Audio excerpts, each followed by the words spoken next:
3 അയലക്കുട്ടന്മാരെ കിട്ടിയിട്ടുണ്ട്. അപ്പോൾ അതൊന്ന് കറി ഉണ്ടാക്കാം. അപ്പോൾ ഇങ്ങനെയും കറി ഉണ്ടാക്കാം എന്നാണ് ഞാൻ കാണിക്കുന്നത്. ആദ്യം തന്നെ നമ്മൾ ഈ സവാള, തക്കാളി, പച്ചമുളക്, ഇഞ്ചി, വെളുത്തുള്ളി ഇതൊക്കെ എണ്ണയിൽ വഴറ്റിയിട്ടാണ് നമ്മൾ തുടങ്ങുന്നത്. പക്ഷേ ഈ കറി അങ്ങനെയല്ല, എല്ലാം ഒരുമിച്ചിട്ടിട്ടാണ് നമ്മൾ ചെയ്യുന്നത്.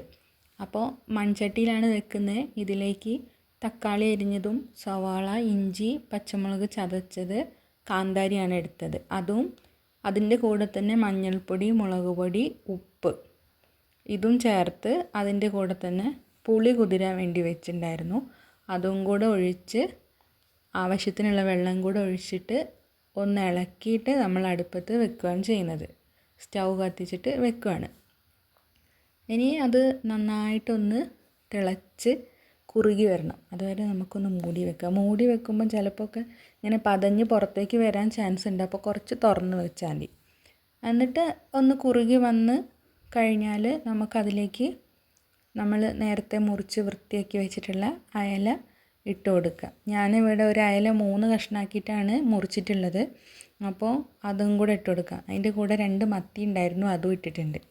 അപ്പോൾ 2-3 മിനിറ്റ് അത്രയും വേണ്ടൂ, അയല വേഗം വെന്ത് കിട്ടും. അപ്പോൾ കറി നന്നായി തിളച്ച് വന്നിട്ടുണ്ട്. അപ്പോൾ നമ്മുടെ അയല ഇവിടെ നല്ല വെന്ത് വന്നിട്ടുണ്ട്. ഈ ഒരു സമയത്ത് ഞാൻ ഉപ്പിൻ്റെയൊക്കെ പാകം നോക്കുന്നുണ്ട്. അപ്പോൾ ഉപ്പ് ലേശം കുറവാണ്. അപ്പോൾ ഞാൻ കുറച്ചുകൂടെ ഉപ്പ് ഇട്ടിട്ടുണ്ട്. പൊടിയുപ്പാണ് ഞാൻ ഉപയോഗിക്കുന്നത്. ഒന്നും കൂടെ ഇളക്കി കഴിഞ്ഞ് നമുക്ക് ആവശ്യത്തിന് കറിവേപ്പിലയും പിന്നെ കുറച്ച് പച്ച വെളിച്ചെണ്ണയും കൂടെ ഒഴിച്ച് നമ്മുടെ കറി റെഡിയാക്കി എടുക്കാം.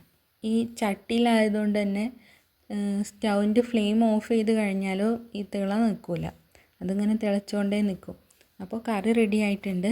അപ്പോൾ ഇത് നല്ല റേഷനരിയുടെ ചോറിൻ്റെയൊക്കെ കൂടെ കഴിക്കാൻ നല്ല ടേസ്റ്റുള്ളൊരു കറിയാണ്.